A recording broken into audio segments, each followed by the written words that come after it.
Take it away, boys. How'd you bet this, Matt? Yeah, so TPC Summerlin right down the road here, par 71, 7,255 yards, bent grass greens.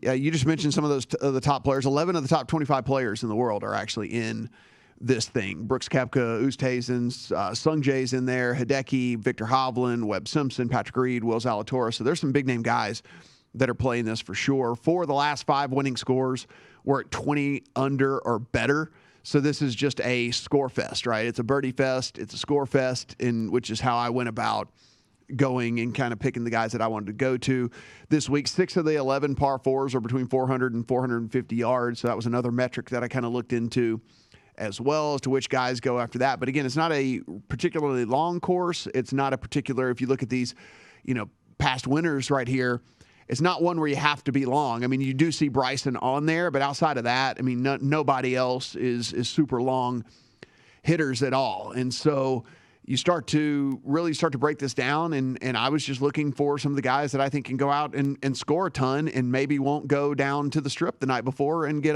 hammered and end up at one of the adult entertainment clubs. What happened in 2017 that Cantlay won it at 9 under? I don't know. It must have been a blizzard here. Crazy winds. That's what it was. Oh, is that what it was? Crazy wind conditions, yes. Had to be Otherwise, something. this is, a birdie fest year in, year out. Now, it is freezing here this week, though. So they need to, the guys are going to have to. Freezing for us. I woke up this morning, it was 65 degrees. That is absurd. My God. That's silly.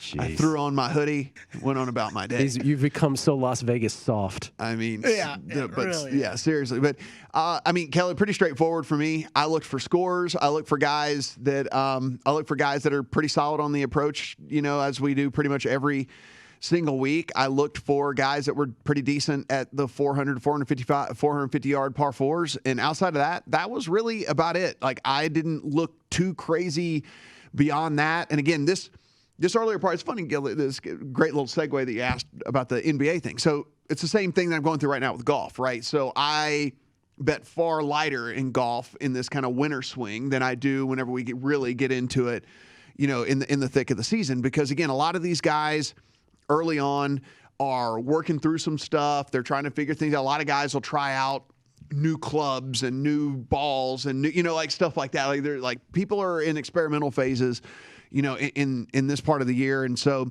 why go crazy into that? I don't go crazy, Yeah. right? And so I just gather information usually and kind of go from there. And so I only played 4 outrights, though. Kelley let me know that there are some people putting up some top 10s and top 20s in town. Thanks for that. Thanks. Don't know why we can't do that every tournament. Pretty sure yes. it's only because there's a tournament here in Las Vegas, but yeah. Yes. Thanks for that. So maybe I'll go in and look at some of those a little bit later. At least Kelley did, so he can give you his card. But mine's short. 4 outrights. Look, Webb Simpson, he's got course history here as well. He's a guy that he's first in the field in birdies or better gain in the last 24 rounds. And so entering in fairly decent form from a scoring standpoint. And so Webb at 25-1 got on the card. Mito Pereira is another guy, another elite scorer that made it onto the card. He gained an approach last week and just couldn't putt at all. Yeah. And so this is bent grass. He's exponentially better on bent grass. And so I look to see him, really, he's a guy that I think is going to be maybe this year's, maybe Joaquin Niemann / Sam Burns, where it's I think he's going to find himself in a lot of top 20s. Maybe not win a ton, but be in top 20s and things like that. But I mean, he has 5 top 6 finishes in his last 10 starts on the PGA and Korn Ferry Tour. So a guy that can skilled player, man, who's got I think he won one of those tournaments at 27 under, so he can score. That's the thing. He can score. He's one. I played him last week. This is one Matt, kind of looking at this week. He finished. I don't know. It was. Did you have a finishing place on him last week? I don't even know. It was 30th or something. But the whole top of the leaderboard was jammed because it was a big time scorers course. So I looked at it. I'm like, there's no. I did run the models and stats and everything on this week. It was just there's no. If I played him last week, there was no reason not to play him again this week. So he made my card. And then looking for scores and looking for guys that I just don't know if are valued high enough. And the one I keep coming back to, Jason Kokrak. Jason Kokrak and Ches Reavie, I would say the only two guys that finished top 10 in my model for last 12, last 24, last 36 rounds. I usually play those. Those are usually what I'm looking for when I am running the models. Yeah. Kokrak, 60-1. I don't know how this guy can't, like, why is he getting he still gets no respect. I mean, 60-1 is a number, like, he should be shorter than that. So a bit of a numbers play, a bit of a guy I do like this week. Not a lot of tournament history here. Not a course he's torn up, but Kokrak is a scorer.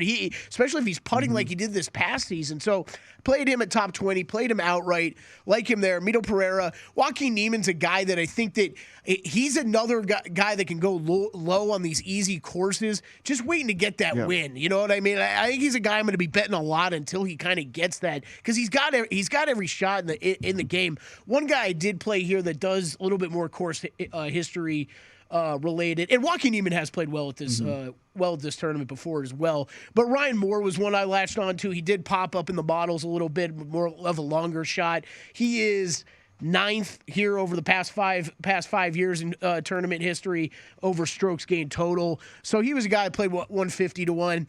I also splashed a couple of first-round leaders. Matthew Wolff, I played a first-round leader bet on. Matt really wanted to play him this week. Number was way too low, though. Best you could get was like 50-1. He needs to prove more to get it before I bet a number like that. So I'll tell you, on these low-scoring courses, though, it really does. It changes how we bet these things, Gil, because I think there's not as much value in betting matchups. There's not as much value in betting top 20s when you have a lot of guys that can score low in the field. So, Matt, that's really where I'm mainly just betting a few outrights, betting a few first-round leaders, because that's where there's more variance. You might be able to cash one of those in a situation like this. So that's really the difference of how I'm betting tournaments like this. And honestly, I'm getting a little tired of them over the past couple months, where it's like super low-scoring courses. Yeah, and so, the only other guy I had on was Garrick Higo. I have him at 168-1. He's a guy that I played a couple different times last season, if you've been with the show a while. He's another guy that can score, did a bunch of his best work, not in the States, but he is a guy that is 28th in this field in birdies or better gained. He's 24th in this field in birdies gained. So he's a guy that can score as well. So he's in the top 30 inside when we're looking at those metrics, but he's way down at 168-1. And so he's another guy that has won tournaments outside of the United States. He's gotten really hot. He's shot low scores before. So another guy that I'm looking to maybe hit a bomb on here. But again, I'm more kind of soaking in everything. I think some of these guys are really going to. I love what Sam Burns did this week, despite the fact how he had an awesome year last year. He played in these early tournaments. Yes. Like going out and kind of proving like, hey, I'm going to be a force this year. And I'm trying to look and see if some of these guys can go and do that. Corey Connors I played as well, just because he's an elite. He's a super, super elite ball striker. He just can't putt. If his putter could ever get going, then he'd win like every other tournament. I think Burns proved last year, too, that you got to play a little bit more of these fall tournaments if you're going to be in it at the end for the FedEx Cup point race, because that way he was a guy that was right there, and a lot of it because he was able to rack up some of these points early on last year. I think the point, though, about you sort of treading lightly here or just playing so much less than you normally do is a super important point, super insightful point, because the bets that you don't make or the bets that you go easy on are just as important, if you want to be good at this, as though you go in hard on. Knowing what to bet and what not to, part and parcel with being good at this.